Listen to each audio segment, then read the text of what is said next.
What's up, ninjas? If you're watching this video, that means the time has finally come. SHOT Show is upon us, and we can finally talk about the newest muzzle brake / suppressor attachment device from Breek Arms.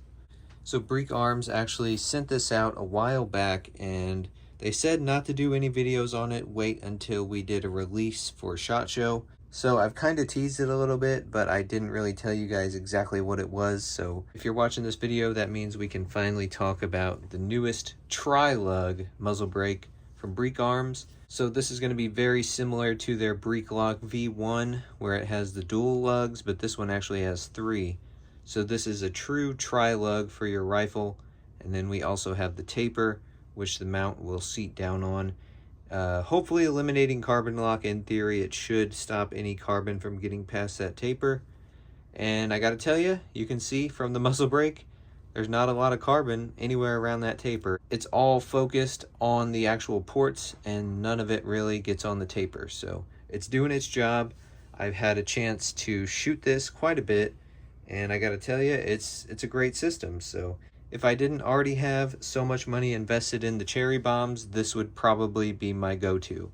And from now on, anytime I do a build, I'm definitely gonna get one of these. And I'll get to the mounting system here in just a second, but the muzzle brake, the recoil control on this thing, we did shoot this in one of the range day videos. I didn't really do a close-up on the muzzle brake, so you can't really tell which one it was. But I gotta tell you, the recoil control with this muzzle brake is like just no recoil at all, pretty much. So I give them huge props for that, and a huge thank you for sending it out pre-release. They also sent out their Sledgehammer charging handle. This is an ambidextrous charging handle, and they have the anodized green. So before I actually did this green goblin build, we were in talks about them sending out the muzzle brake and the charging handle. And I was talking to him, and I noticed they had the green, so I was like, man, I could just do a whole new build just for this muzzle brake, and I ended up doing that. So yeah, I really do like the green anodized on the Sledgehammer. They also have a few different colors, but it matches the upper and the lower and everything pretty much to a T. You can see the buffer tube, it's almost a direct match. So I definitely love this setup, and we'll go ahead and talk about the mounting system here. So here we have the Breek-LOK mount. This is for the Tri-lug style. They also make pretty much the same exact thing in a dual lug. These are Bravo style threads or hub threads or 1 3/8 by 24, however you want to look at it. I have the Anecoex 30L just for a demonstration here, but this will mount on any of your hub threaded silencers. So very cool. I can switch this between all the different suppressors. We are going to be doing a lot of suppressor comparisons coming up pretty soon, so I'm excited to see how the flow-through cans are going to work with the DI system. I mainly shoot piston guns, so it's going to be pretty nice to have the flow-through. They did include this 37mm socket, and that will just index with the flats here. It is a little loose. I think maybe something different would be better. I mean, it does, I can't really get a good angle on here on the camera, but it does kind of have a little bit of wiggle room in it. There might be a 36.5mm that might work a little better, but yeah. Other than that, I mean, it's gonna maybe scratch up a little bit, but it shouldn't be too bad. And then we have the Tri-lug. There's a little spring that captures in here, and it's kind of like a ratcheting system. If you're familiar with the original Breek-LOK, it's essentially just the same. So we have a little ball bearing detent right here, and then as you tighten this, you can hear it ratchet. And that will actually cause the taper to seat onto the mount and keep it nice and steady. So the install is really straightforward. You just want to make sure it's all the way loosened, the ratcheting system that is.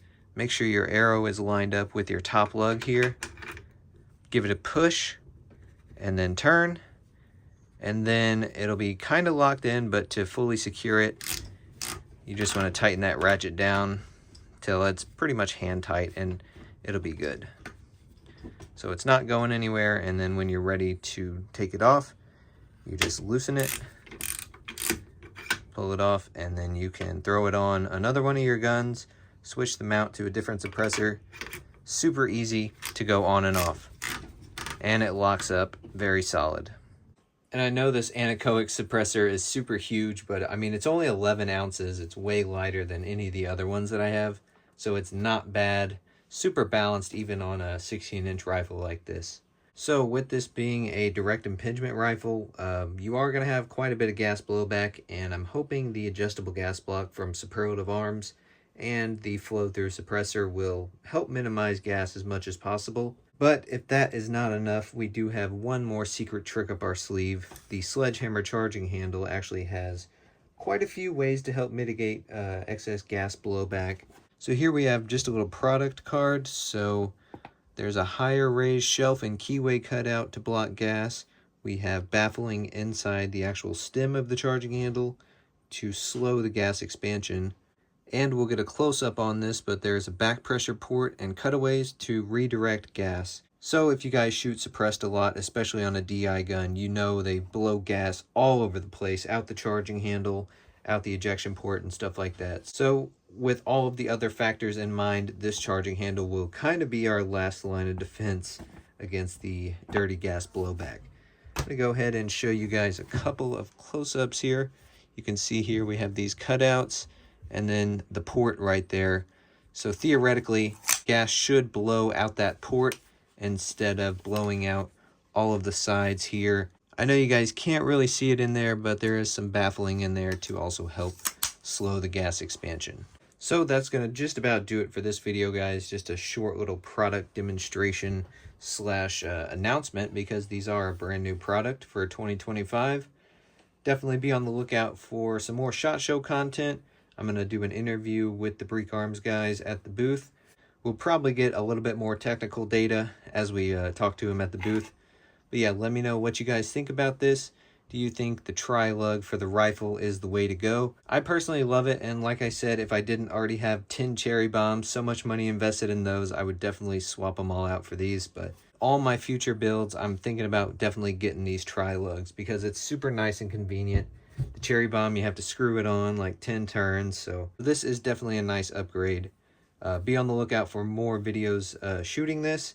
Deer season is finally over, so as soon as we get back from SHOT Show, we're hitting the range pretty much every weekend. Let me know what you guys think about the Sledgehammer charging handle, if you guys have one, any experience with them. Also, if you're interested in checking out Breek Arms, they will be on my affiliates page on my website. So YouTube, we don't sell guns on the website. We only have affiliate links, and then we also sell merchandise. So if you guys want a patch, definitely check them out. We have a bunch of patches for sale. We have the affiliate links, so anytime you buy something through those links, you'll be directly supporting the channel. And definitely support the companies. I mean, if you're already buying from the companies anyway, definitely just use the links. But if you have other interests like the Breek Arms, definitely check them out. And I'm telling you guys, the Breek-LOK system is really nice, and I definitely recommend it.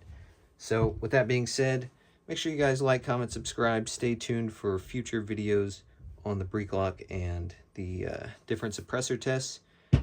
Like the video, comment on the video, subscribe to the channel. We'll see you guys in the next one.